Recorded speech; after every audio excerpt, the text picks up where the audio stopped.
지금 이 순간 여러분이 가장 믿었던 사람이 누군가의 손을 잡고 있다면 그 장면을 본 순간 심장은 어떻게 뛰게 될까요? 평생을 함께 걸어온 그 사람이 이제 와서 마음을 빼앗긴다면 여러분은 어떤 선택을 하시겠습니까? 참고 살아야 할까요? 아니면 단호히 돌아서야 할까요? 그 사이에서 혼자 울고 계신 건 아닙니까? 오늘 이 시간은 바로 그 질문의 중심에서 답을 찾고자 하는 분들을 위한 이야기입니다. 노년의 불륜.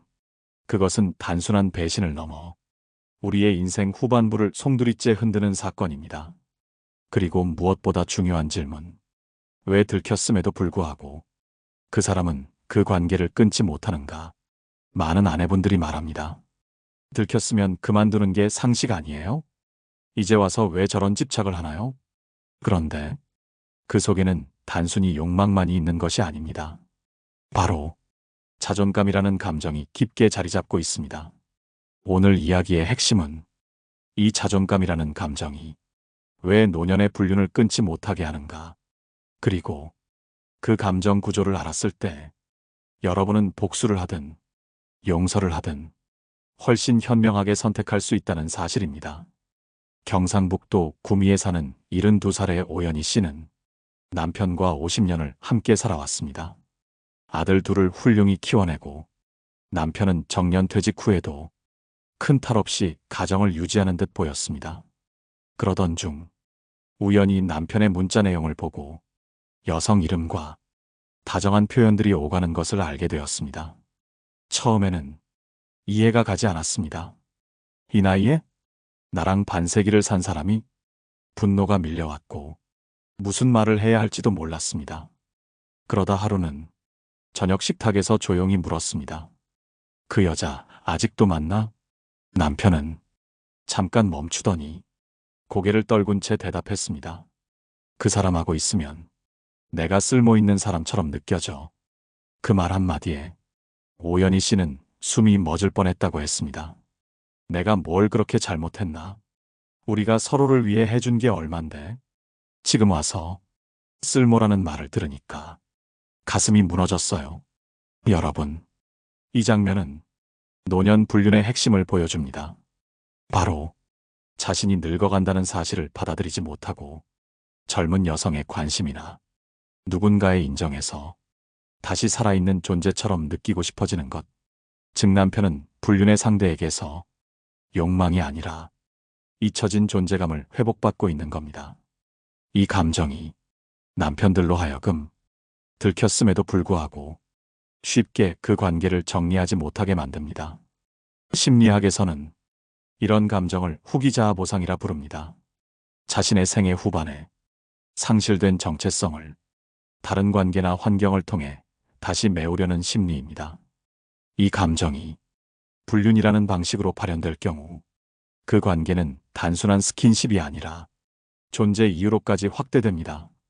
그래서 아무리 혼내고 가족이 등을 돌리고 경제적 불이익을 줘도 그 사람이 관계를 끊지 못하는 이유가 되는 겁니다. 이 감정의 본질을 이해하지 못하면 아내는 끝없이 소모적인 감정 싸움에 빠지고 남편은 오히려 더 고립되면서 더 깊이 그 관계에 빠져들게 됩니다. 철학자 파스칼은 인간은 자기의 가치를 타인의 인정을 통해 증명받고자 한다고 말했습니다. 노년에 겪는 관계의 파괴에는 이 감정이 늘 숨어 있습니다. 이제 이 감정의 실체를 알았다면 다음으로는 복수를 하기로 결심한 분들이 가장 현명하게 이혼하는 방법에 대해 구체적으로 이야기 나눠보겠습니다. 전라북도 익산에 사는 71 박인자 씨는 남편의 외도를 처음 알게 된 날 온몸이 차가운 물에 빠진 듯 숨조차 쉴 수 없었다고 말했습니다. 남편은 퇴직 후 자주 집 밖을 배회하더니 어느 순간 늦은 귀가가 잦아졌고 핸드폰도 늘 조심스러워졌습니다. 결정적인 건 남편의 외투 안주머니에서 발견한 한 장의 편지였습니다. 거기엔 또렷한 글씨로 그날 당신의 손길이 따뜻했어요. 우리 다음 주에도 만나요. 라는 말이 적혀 있었습니다. 박인자 씨는 처음엔 울지도 못했다고 했습니다. 단지 멍하게 앉아 한참을 바라봤다고요. 그날 밤 남편에게 아무 말 없이 편지를 건넸고 남편은 한숨을 깊게 쉬며 정말 미안하다. 끝낼게라고 말했습니다. 하지만 문제는 그 다음이었습니다. 한 달이 지나고 두 달이 지나도 남편은 여전히 늦게 들어오고 핸드폰을 뒤로 숨기며 다시 예전의 모습으로 돌아간 듯 행동했습니다. 결국 박인자 씨는 결심했습니다. 이 사람은 끊지 못한다. 변하지도 않을 것이다. 그렇다면 내가 움직여야 한다. 그녀는 법률 상담을 받기 시작했습니다. 그리고 이혼을 준비했습니다.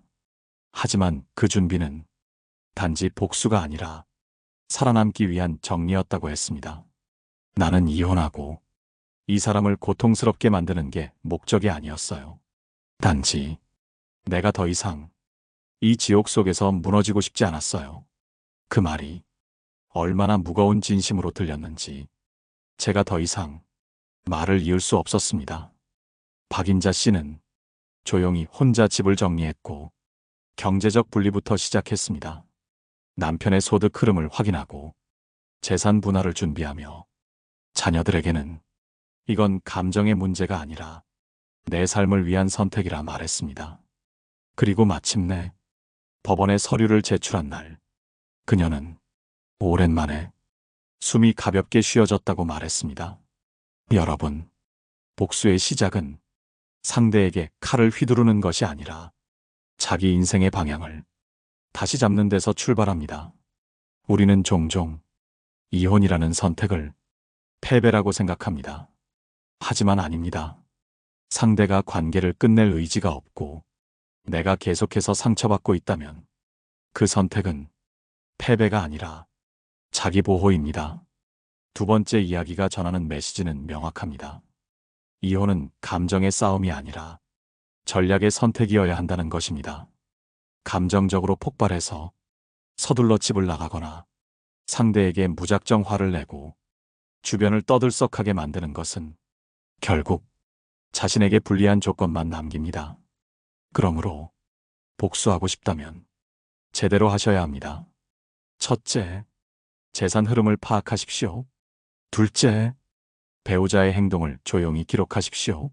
셋째, 자녀와 감정적으로 엮이지 마십시오. 넷째, 이혼의 목적을 내가 더 나은 삶을 살기 위함으로 세우십시오. 이 네 가지 원칙을 가지고 이혼을 준비할 수 있다면 그것은 복수가 아니라 회복입니다. 철학자 마르쿠스 아우렐리우스는 말했습니다. 진정한 승리는 분노 없이 끝맺는 것이다. 그렇습니다. 상대에게 상처를 주고 자신도 무너지는 것, 그건 결코 승리가 아닙니다. 조용히, 그리고 단호하게 자신의 삶을 지켜나가는 것, 그게 진짜 복수입니다. 이번에는 용서를 선택한 분들을 위한 가장 현명한 방법에 대해 또 다른 사연과 함께 이어가 보겠습니다. 경기도 부천에 사는 69살의 임정숙 씨는 남편의 불륜 사실을 알게 된 지 벌써 10년이 넘었다고 말했습니다. 하지만 놀라운 건 그녀가 여전히 남편과 한 집에서 살고 있다는 사실입니다. 왜 이혼하지 않으셨어요? 제가 조심스레 묻자 그녀는 한참 동안 뜸을 들인 뒤 작게 웃으며 말했습니다. 어느 날 그 사람이 아팠거든요. 병원에서 한 달을 넘게 입원했는데 그 여자 한 번도 안 오더라고요. 그때 내가 알았어요. 그 사람이 돌아올 곳은 여기구나. 남편이 불륜을 저지른 초반, 임정숙 씨는 매일 밤 울었습니다. 밥도 안 넘어가고 숨쉬기도 힘들어 목욕탕에서 혼자 오열한 적도 많았습니다. 하지만 시간이 흐르며 그녀는 자신 안의 분노가 자신을 더 무너뜨리고 있다는 걸 깨달았습니다. 그래서 그녀는 감정의 방향을 바꿔보기로 결심했습니다. 나는 왜 이 사람을 용서해야 할까? 정말 다시 사랑해서? 아니에요. 그냥 내가 이 상처를 끌어안고 사느니 그 사람까지 미워하며 죽고 싶지 않았어요. 그래서 그냥 놔주기로 했어요. 이혼이 아니라 내 마음 안에서 내려놓는 거요. 그 후 임정숙 씨는 남편에게는 아무 말도 하지 않았습니다. 하지만 집안에서는 자신만의 삶을 만들기 시작했습니다. 작은 공방을 열고 동네 할머니들과 공예 모임을 꾸렸고 주말마다 음악회나 연극을 보러 다녔습니다. 남편은 그녀의 이런 변화를 눈치채기 시작했습니다. 예전엔 자신의 눈치를 보며 살던 아내가 이제는 눈을 똑바로 마주치며 말하는 것을 보고 불편해했고 어느 날은 먼저 말을 걸어오기도 했습니다. 오늘도 어디 다녀왔어? 밥 먹었어? 다리 안 아파? 그때 임정숙 씨는 작게 웃으며 이렇게 대답했다고 합니다. 어제는 당신이 날 떠날 줄 알았는데 이젠 내가 당신을 놓고 살 수 있겠더라고요. 여러분, 이 말의 의미가 얼마나 깊은지 가만히 되새겨 보시기 바랍니다. 그녀의 용서는 상대를 위한 것도 가정을 지키기 위한 것도 아니었습니다. 자신이 더 이상 상처받지 않기 위한 감정의 정리였고 고통을 마주하는 자세의 변화였습니다. 용서라고 해서 무조건 포옹하거나 다시 사랑해야 하는 건 아닙니다. 때로는 아무 말 없이 삶의 방향을 다시 세우는 것, 그것이 가장 단단한 용서가 될 수 있습니다. 임정숙 씨는 지금도 남편과 같은 집에 살지만 그 관계는 예전의 그것과는 다릅니다. 그녀는 더 이상 남편의 잘못에 흔들리지 않으며 스스로를 먼저 돌보고 자신의 하루를 채워갑니다. 이런 용서는 결국 남편에게도 거울이 됩니다. 말은 하지 않지만 그는 자신이 얼마나 큰 상처를 남겼는지를 매일 깨닫고 있습니다. 심리학자 칼 융은 말했습니다. 상대를 용서하는 것은 상대의 죄를 잊는 것이 아니라 그 죄에 휘둘리지 않겠다는 자기 선언이다. 그렇습니다. 여러분이 용서를 선택하려 한다면 기억하십시오. 용서는 감정이 아니라 태도입니다. 이번에는 불륜을 반복하는 남편의 심리 구조에 대해 좀 더 깊이 들여다보며 왜 끊지 못하는지, 어떤 식으로 조절해야 하는지를 현실적인 조언과 함께 이어가 보겠습니다. 불륜이 한 번이 아니라 두 번, 세 번, 심지어는 들켜도 다시 반복된다면 그 이유는 단순한 욕망 때문일까요? 서울 노원구에 사는 70세 여성 강미화 씨는 남편의 외도를 무려 4번이나 겪은 끝에 결국 아무 감정도 남지 않았다고 말했습니다. 한 번 들켰을 때 정말 미쳐버리는 줄 알았어요.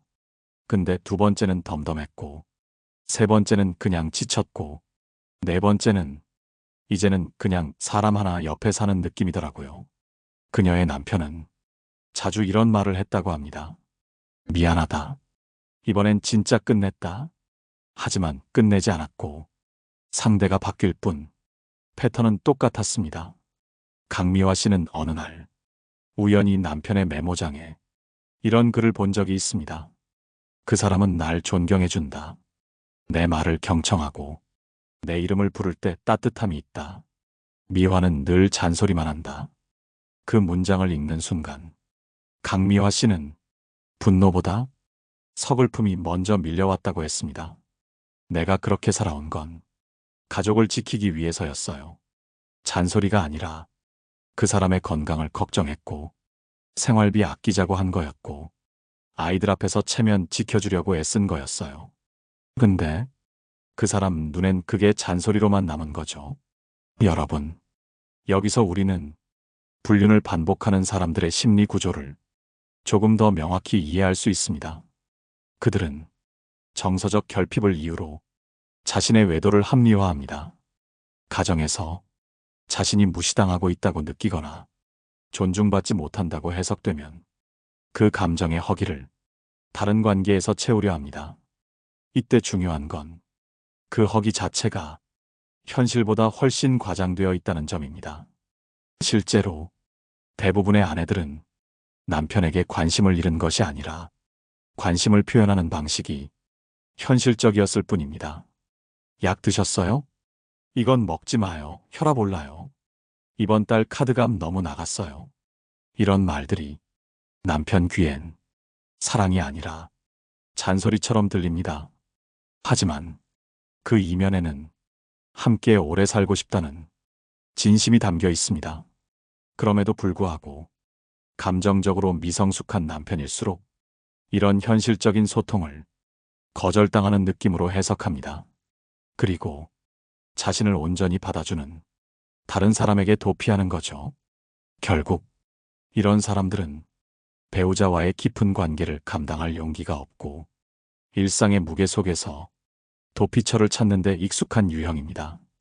이런 경우 아내가 해야 할 일은 무조건 용서도 무작정 이혼도 아닙니다. 가장 먼저 해야 할 것은 감정의 주도권을 되찾는 것입니다.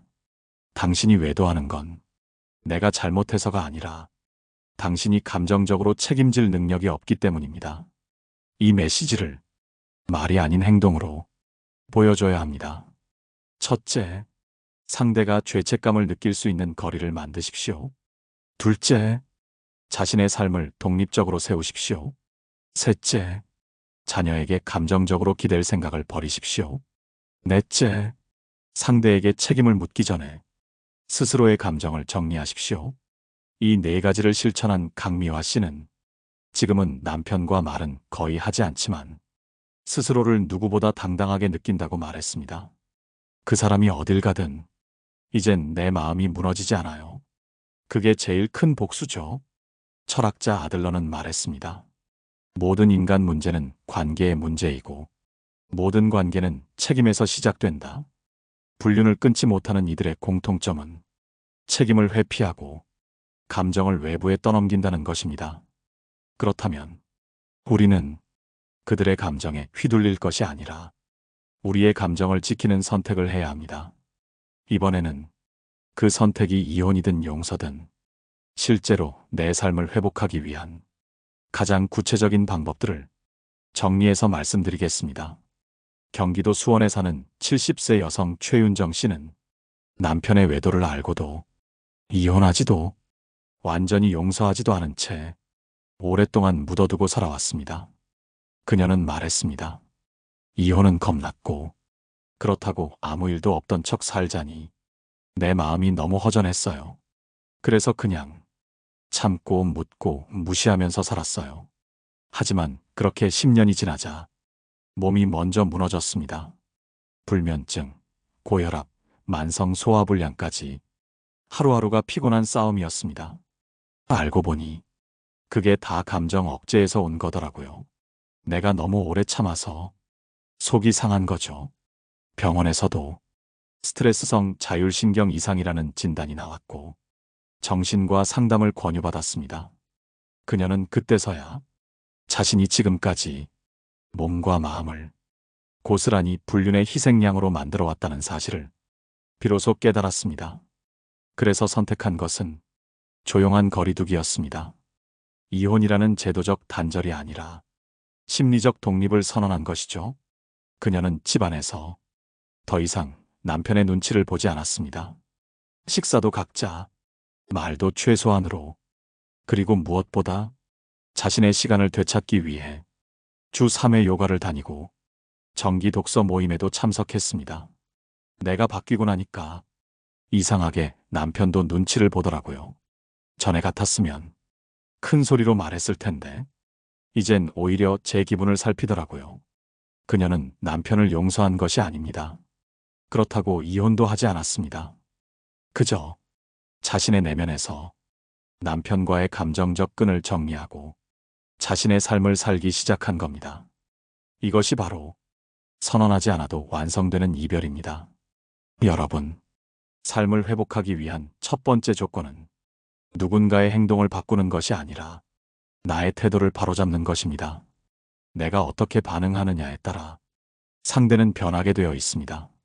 내가 더 이상 상처받지 않겠다고 내 안에서 분명히 선을 긋는 순간 관계의 역학은 완전히 달라집니다. 그래서 제가 상담을 통해 많은 분들께 꼭 드리는 말씀이 있습니다.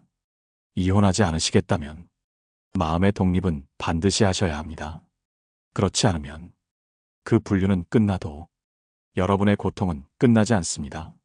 실제로 서울대 정신건강의학과에서 진행한 연구에 따르면 장기적인 관계 갈등 속에서 감정을 억누른 사람들의 경우 스트레스 호르몬 수치가 비슷한 나이대에 비해 2배 이상 높았고 심혈관 질환 발생률도 크게 증가했다고 합니다. 즉, 감정을 참는 것이 곧 질병이 되는 시대입니다. 이런 고통을 끊기 위해 여러분께 제안드립니다.